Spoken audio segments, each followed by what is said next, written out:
เรียกกันแล้วบาดนี้ให้ป้าเก่าป้าหลังมาเอาผู้ใหม่ก็คือบุญนี่เดี๋ยวนี้เพื่อให้ไปเอาผู้ใหม่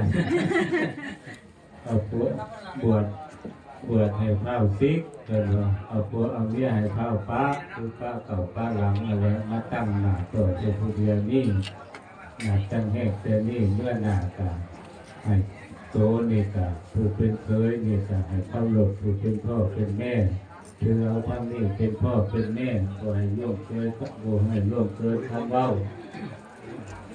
อย่าได้เตะเสี่ยวช่วยใช้ต่อหน้าเจ้าโพดอย่าประโพดสักประสิ่งอันใด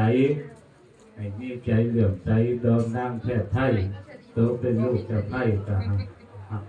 หักพ่อแม่ทั้งผัวปุ้นเดี๋ยวว่าร่วนรั่วก่อนผัวจึงคู่เจ้าผู้หูให้จักบาทฟังธรรมให้จักย้ำให้จักเก่งเด้อ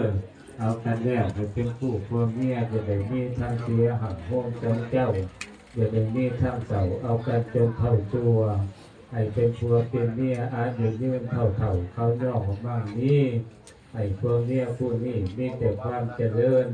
การสิหาเงินทองของดีหาได้การทำไม่ทำฝ่ายแม่ได้กระหางง่ายแม่หาซื้อหาขายหรือติดทำก่อสร้างทางเจ้าจะตั้งถอยท่านจะได้ลูกน้อยให้ว่าง่ายฟังท่านมีง่วงมีควายอย่าสิดังแกงดื้อการหาขายหาซื้อเลือกไปให้ได้ค่าขายอย่างนี้ราคาซื้อให้ได้เพียงแค่จะมีค่าขาดทุนการแหกแต่นี่เพื่อหนาให้ตั้งให้คูนให้บั่นให้ยืนให้กว้างให้กว้างให้สั่งลุกทุกข์ขึ้นให้แก้วคาดปวดไทยให้เจริญก้าวถึงเมืองให้หั่งให้ดีถึงลงทุนในอายันบัทันตาเอทัพสติมังโลกังคำคูณเด้อครับ